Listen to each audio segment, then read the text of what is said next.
Good morning. This is Dominic from DVI Bushcraft and Survival, and today we're going to talk about EDC, everyday carry, with a survival twist.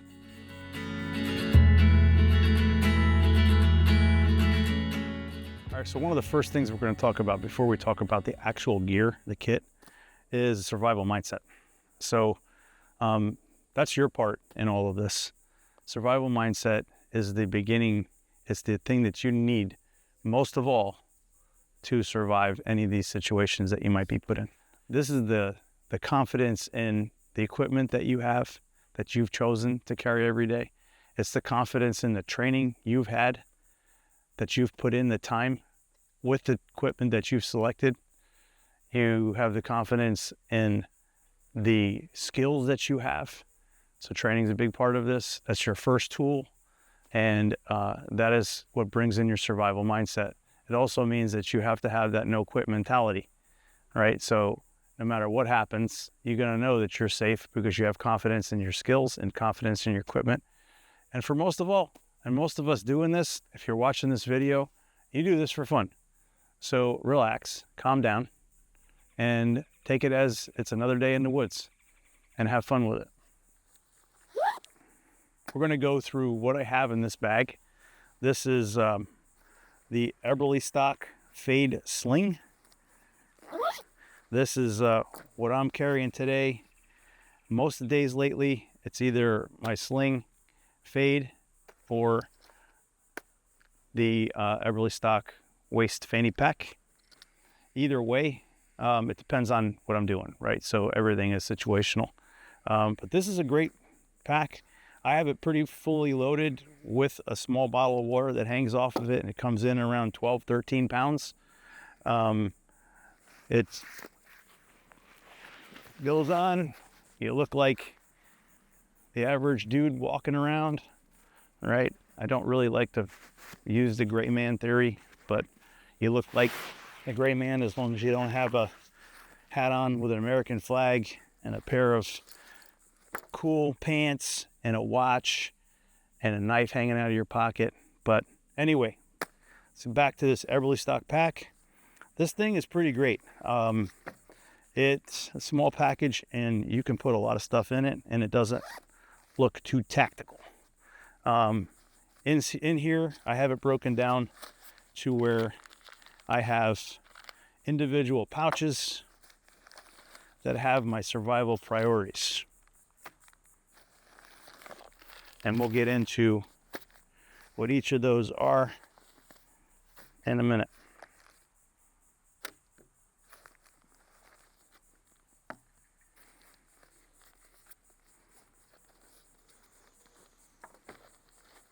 So right here, Faraday bag,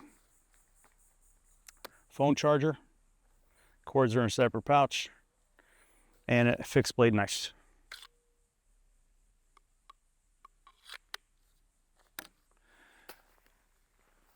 So what we have is fire water shelter and a firearm and some other accoutrements that are more like creature comforts, but they're great to have. All right, so today we're going to talk about the survival priorities, and which is fire, water, shelter, firearms, and food, whether or not we need it or not. Shelter is your first thing we're going to look at. Not because it might be the most important, which it could be, but shelter starts with what you have on you, right? So you're wearing the appropriate clothes where you're going, in the areas that you're going to be working or hiking, your day-to-day, getting out of the car, going for a walk, having the appropriate clothes on to start with. And then in everyday carry, it should be a layered approach. So yes, I have this really cool bag with this stuff in it, but I always start off with having a lighter, some cordage, and either a folding knife or a fixed blade on me, not just in my bag. So if I get this taken away from me or I lose this, I set it down and I forget where it is, at least I have this.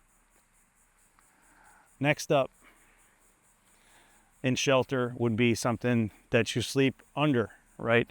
So I choose either a poncho or this pretty slick T70 from Cold Cracker Bushcraft. This is a tarp that is so small that you can literally ball it up and put it in your pocket. It's ultra lightweight, and it's enough to cover you and your gear if you get in a bad place. With that, you need some cordage and some other things. T70, T60, I upgraded you, Cold Cracker. T60 has tie downs built onto it, but if you want to build some shelters in different configurations other than an A-frame or lean-to, you need to get creative. You need some cordage. But we'll go through this step by step. Let's start off with this one here. I tie a little green paracord and a little orange paracord on this particular pouch to let me know that there's some more survival stuff in here and fire. So in this pouch, I've got my ferrocerium rod with a striker. I've got cordage to go along with my T60. Ridge line and 2 hanks at 6 feet. I've got another lighter. That lighter is wrapped with duct tape and some Kevlar cord. Then shout out to Ryan Galdes from Commando Culture, former Green Beret, told me about this. So these bags are super heavy duty plastic bags, Ziploc bags that can be labeled, and what they might look familiar to you if you have some kids or if you've ever had a baby. These are breast milk bags. So they're made to take a beating and not blow up in mom's bag and in the ice chest when we're traveling. These things are virtually indestructible. They take really hard to puncture, and they're super waterproof. So in here I have a hank of some hemp cordage and chapstick that has some cotton ball and Vaseline in it. So I've got some tinder. And then within the same bag, I have another one of these breast milk bags that has some water bags and some iodine tablets for water purification. So you're going to see that there's some redundancy in a lot of the fire water shelter because I build out my kit with primary, alternate, contingency, and emergency. So I do it on a pace system. So there's a little bit of redundancy between it all. So that is this pouch, and we didn't get into this little guy. This little guy has a Kydex card stuck in there with some duct tape. In this little tiny pouch, this little pouch is redundancy for everything else. So I've got some Band-Aids in here, boo-boos, and we have some more water purification aqua tabs, and we have a straw that has some cotton and Vaseline in it and sealed off on both ends. We've got some barrettes and bobby pins for picking locks. We have some fire tabs that I've sealed up inside some duct tape.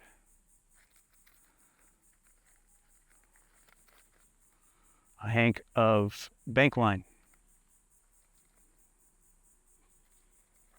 2 pre-set up snares made out of tripwire. A miniature LED flashlight.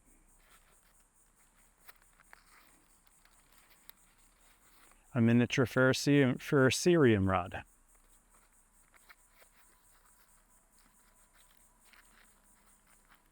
And a button compass.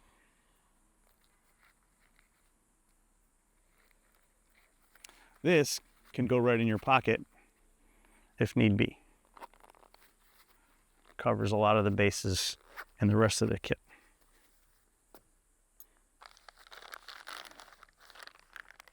Let's just move this all to the side. Keep rolling.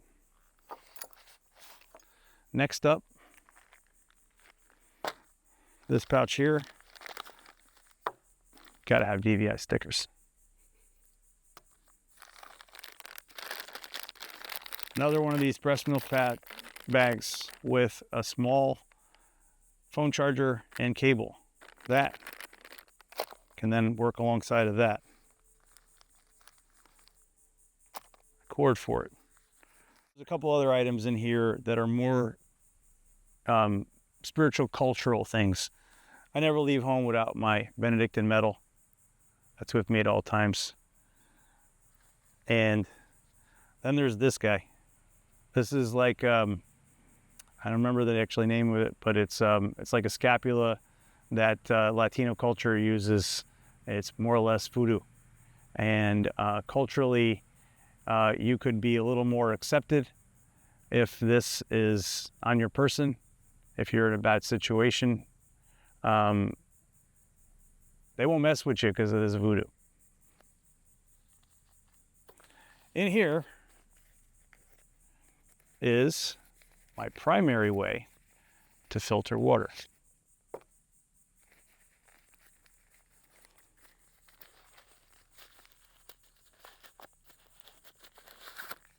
So this is a 2-liter Hydro Pack. So you collect your water in here.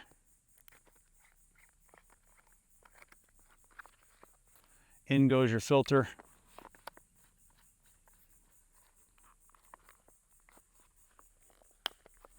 And you drink. Primary way of doing it.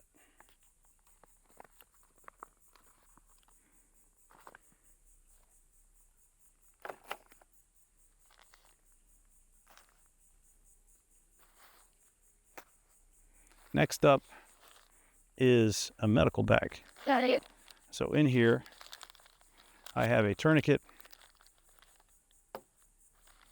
I have some more boo-boo stuff. Also some hydration bags, some medication that I take daily. Those go inside there, because a clean butt is a happy butt. Space blanket.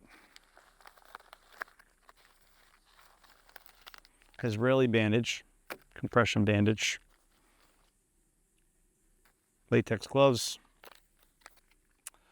some S-roll gauze for wound packing, a couple quick clots, and some sterile gauze pads. That's a basic IFAK. The only thing I don't have in here, which is some chest seals.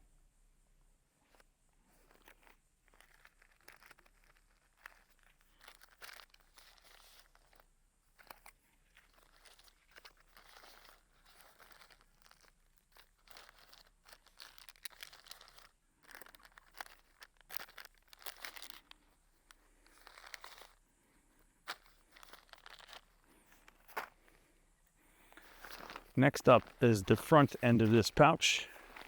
Now, this bag opens the same way on each side. So it's complete pass-through. If you were to be a lefty or a righty, you can access this from either side. So getting into the top pouch now. Top pouch, I have a LED headlamp, a quick access tourniquet with some gloves, my phone charger kit, a Right in the Rain notepad with these zebra pens. Zebra pens are all metal, and they make a good weapon on its own. Not to mention they don't break in your bag. There's another interior pouch in here which I can't take out. And in here are some other items that could be in my med bag. Swiss Army knife and some Dude wipes. And that's what's in the front pouch. Cordage wise, as far as chargers, I love the Anchor equipment. So this particular one, and I have all the cords to do my phone and for these other electronic devices and my Apple Watch.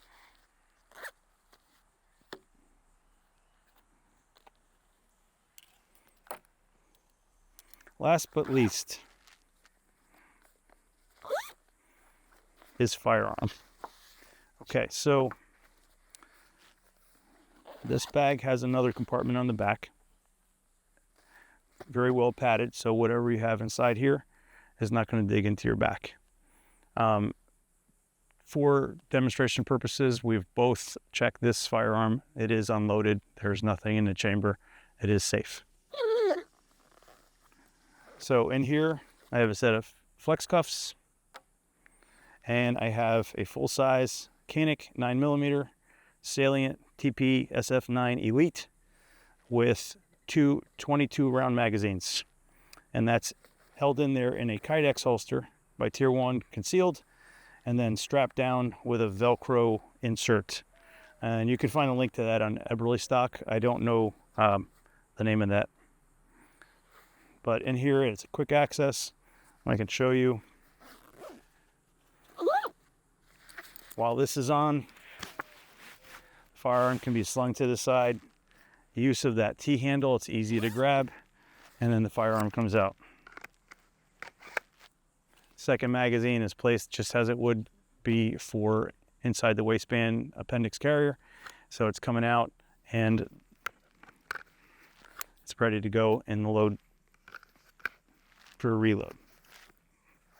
So you can see it's pretty inconspicuous to be carrying a full-size Firearm, and you look like the normal guy.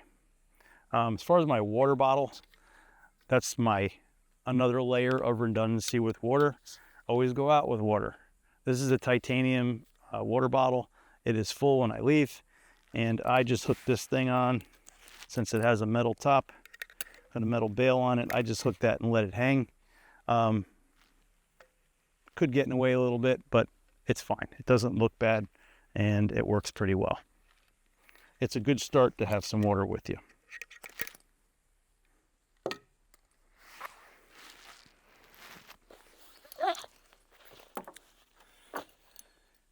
Other option would be their fanny pack. Their fanny pack also has a spot for your Firearm. I ordered an extra T-handle that come on these bags. This one did not come with it, and replaced the loop style with a T-handle. The front pouch is a small, I would say, admin pouch. Great for your like little, this is protein, and your earbuds, your wallet if you didn't want to carry it in your pocket. This has other places. Another set of flex cuffs. Has a tourniquet holder. The cats fit in here really well, but the soft TWs, they don't really fit too well. So I just leave that one down on the bottom. A flashlight. And on the inside, it's got a zippered pouch so you don't lose things. And in here, a lighter, eye drops, Sharpie, another Swiss Army knife. And really what ends up changing is super light, day hike. Now, this is my daily, every day I have it on me. And I'm working out of my car, in and out of a store. All I have to do is unclip this, put it on the seat, and I can drive. And then as soon as I get out, it clips back on me. So this is a lighter version, but I still have some capabilities with this. So that's it for today. It's a short and sweet little video on everyday carry, how I everyday carry, and what my thoughts and mentality is behind what I put in my bags. But most of all, it's not the amount of equipment that you have, it's the training that you have. So make sure you go out and seek some good training whether it's with us at DVI Bushcraft and Survival, or any of the other various survival classes that you can take. Get out there and train. Do the work now so you can be successful if things ever happen and you need it. So thanks for watching, guys. Don't forget to like and subscribe. It really helps out with the algorithm and lets us do what we like to do here, getting out in the woods, and gives John and I something to do and him a lot to edit. Peace.